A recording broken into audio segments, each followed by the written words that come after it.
आज शिवरात्रि का एक विशेष गूढ़ार्थ विश्लेषण करने का प्रयास करती हूँ। ध्यानपूर्वक श्रवण कीजिए।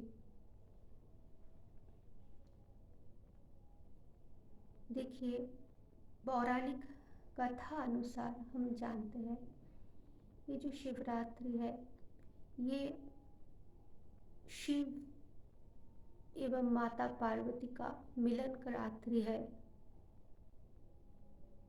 विवाह का दिन है और चतुर्दशी तिथि में ये शिवरात्रि मनाया जाता है। तो इनका जो गूढ़ रहस्य है वो ऐसा है कि देखिए, शिव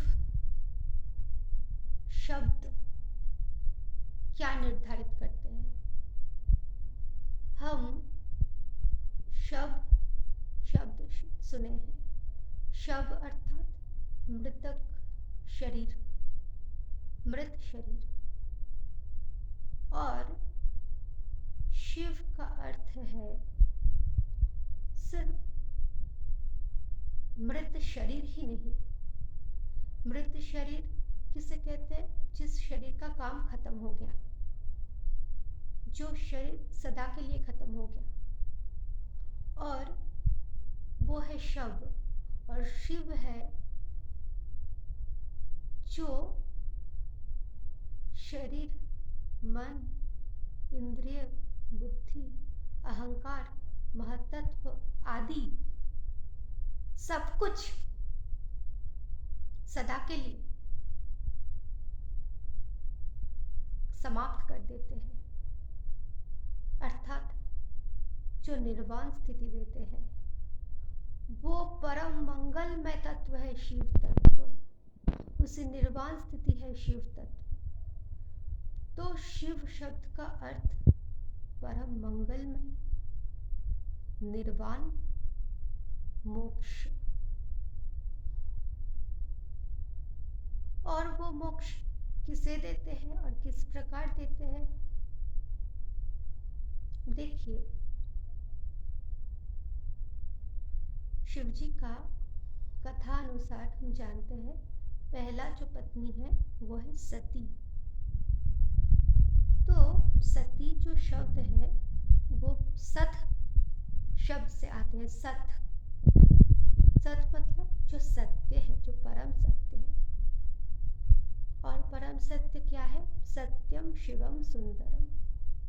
शिव ही परम सत्य है। तो जो परम सत्य का आश्रय लेते हैं, सच्चिदानंद का आश्रय लेते हैं और मार्ग में चलना प्रारंभ करते हैं, सत मार्ग में शिव की ओर, तो वो सती तत्व पर आधारित होते हैं। वो तत्व सती बनते हैं जो सत परायण होते हैं, शिव परायण होते हैं। तो सती भी जब शिव परायण होते हैं तो वो सती रूपी साधक के अंदर जो कुछ भी विकार, जो कुछ भी है, उसे रुद्र बन के रोदन कराते हुए, दंड देते हुए भगवान विकार का विनाश करते हैं, सारे क्लेश का नाश करते हैं, त्रयताप का हरण कर लेते हैं हर बन के। और ये भव सागर, जहां बड़े बड़े क्लेश है, दुख है, अनंत संस्कार, अनंत प्रारब्ध, अनंत दुख, सब कुछ, जन्म, मरण, रोग, शोक आदि शंका से, काम, क्रोध आदि विकार से, सारे भय से, शंका से मुक्त करते हैं उस सती को, सत रूपी साधक को अपने कर कमल द्वारा, कर कमल शंकर, कर शब्द अभय हस्त है, अभय अभय देता है जो, उसे कर कहते हैं।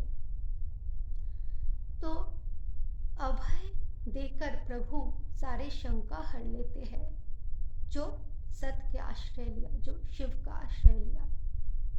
दंड देते हुए सारे विकार नष्ट किए और आगे बढ़ाए, अभय प्रदान किया और सारे शंका हर लिया। ये है हर रुद्र शंकर का विशेषता सती के प्रति, सत के प्रति। अब सती भी शिवरात्रि तक नहीं पहुंची। क्यों नहीं पहुंची? शिवरात्रि, शिव का अर्थ अभी मैंने बताया, जहां सब कुछ का नाश हो जाता है। महत्त्व तक सब कुछ जो हमेशा के लिए, सदा के लिए लय हो जाते हैं, नाश हो जाते हैं, वो तत्व शिव तत्व है। और वो रात्रि स्वरूप क्यों है? क्योंकि उस तत्व में जागतिक इंद्रिय मन बुद्धि नहीं पहुंच पाता। जतो वाचो निवर्तन्ते अप्राप्य मनसा सह, जहां वाणी नहीं पहुंच पाता, मन बुद्धि नहीं पहुंच पाता।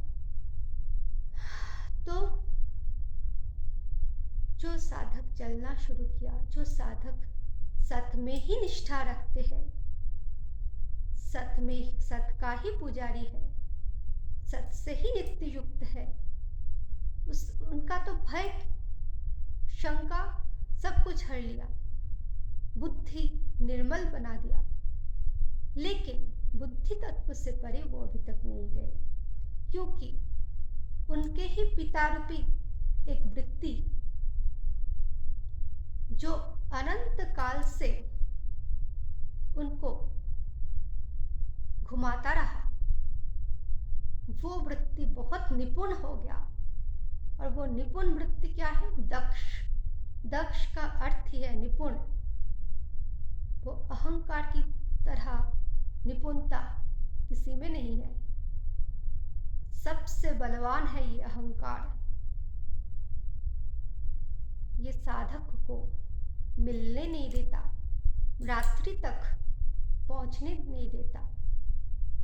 जब शिव से क्षणिक मिलन होता है, अर्थात समाधि अवस्था में साधक जाते हैं, बुद्धि वृत्ति जब निर्मल हो जाता है, तब साधक शिव का क्षणिक आभास पाते हैं, समाधि अवस्था में जाते हैं। फिर आते हैं तो फिर वही अहंकार, देहात्म बोध आ जाता है, जो सती का कष्ट का कारण होता है, जो शिवरात्रि तक पहुंचने नहीं देता। गीता में भगवान कह रहे हैं, या निशा सर्वभूतानां तत्सं यागर्ति संयमी, यस्सं यागृति भूतानि सा निशा पश्यतो मुने। अर्थात जो रात्रि, जो विषय रूपी रात्रि में जीव, भोगी जीव, जागतिक जीव डूबे हुए रहते हैं, वो अज्ञान रूपी रात्रि है। ज्ञानी के लिए वो अज्ञान रूपी घोर रात्रि है, तमो है। और जिस परम ज्ञान तत्व, जिस समाधि स्थिति में साधक रहते हैं, वहां तक तो जागतिक जीव का मन बुद्धि नहीं पहुंच पाता। तो वो जागतिक जीव के लिए रात्रि स्वरूप है। तो वो निर्वाण स्थिति, वो अनिर्वचनीय तुरीय स्थिति ही रात्रि है। तो जब तक सती का वो दक्ष रूपी अहंकार विनाश नहीं होगा, तब तक तो वो रात्रि तक नहीं पहुंच पाएंगी। इसलिए सत वृत्ति का नाश नहीं हुआ, सत का नाश नहीं हुआ, सती के देह का एवं देह अभिमान रूपी दक्ष का, देह एवं अहंकार, ये दोनों का नाश हुआ। कैसे नाश हुआ? ज्ञानाग्नि द्वारा। निरंतर शिव प्रेम में, शिव शिव विरह में उस ज्ञान रूपी, उस समाधि रूपी, उस परम आनंद रूपी, सत्य रूपी रात्रि तक पहुंचने के लिए जो विरह, उसी अग्नि में सती का देहाभिमान जल गया और ज्ञानाग्नि में भी जल गया। ज्ञानाग्नि सर्वकर्माणि भस्मस्यात् कुरुते तथा। ज्ञान रूपी अग्नि सब सारे कर्म, सारे प्रारब्ध, सारे अहंकार सब कुछ नष्ट कर देते क्षण भर में। गीता में ऐसे कहा गया है। तो अब जब वो सत के देह एवं दक्ष अहंकार नष्ट हो गया, देहाभिमान नष्ट हो गया, तब जाके वो पार्वती बनी। हम कथा अनुसार क्या कहते हैं, सती का ही पुनर्जन्म हुआ पार्वती। तो इनका गूढ़ार्थ कुछ और है, अनुभवी समझ सकते हैं। तो पार्वती शब्द का अर्थ है स्थूलता। देखिए, पर्वत पाषाणवत है, पाषाण है, तो जो पार्वती है वो केवल मात्र शिव प्रेम में अपने को, अपने स्थूल सारे वृत्ति से दूर होकर अपने को पाषाण बना लिया, ताकि बाहरी कोई भी विकार, कोई भी वस्तु, कुछ भी उनको स्पर्श नहीं कर पाए।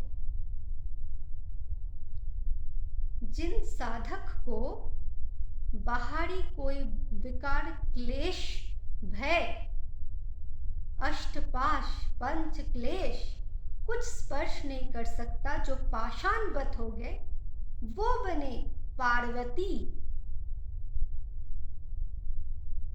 अब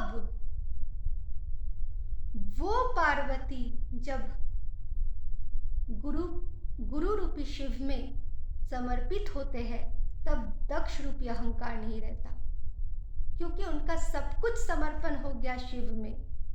अहंकार का वहां कोई स्थान नहीं, और उनके अंदर जो चतुर्दश भुवन का संस्कार था, अब जाके वो महत्तत्व अथवा चित्त जिसे कहते हैं, जिनसे ये चतुर्दश भुवन का प्राकट्य हुआ, वो जाके चतुर्दश भुवन गुरु में समर्पित हुआ, गुरु में लय हुआ।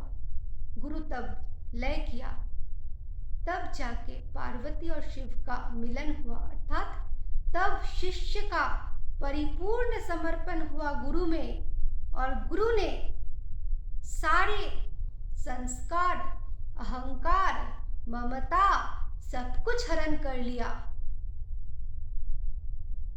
ये जो गुरु और शिष्य का मिलन है, यही है हर पार्वती का मिलन, शिव पार्वती का मिलन। इसी पर सारे सृष्टि आधारित है। और जब इसी प्रकार सारे चित्त का गुरु में लय हो जाता है, सारे तत्व गुरु में लय होता है चतुर्दशी तिथि में, तब जाके उसके बाद परिपूर्ण निर्वाण स्थिति अमावस्या आते हैं, निर्विकल्प आते हैं। बस यही तत्व है शिवरात्रि, शिव चतुर्दशी का। धन्यवाद।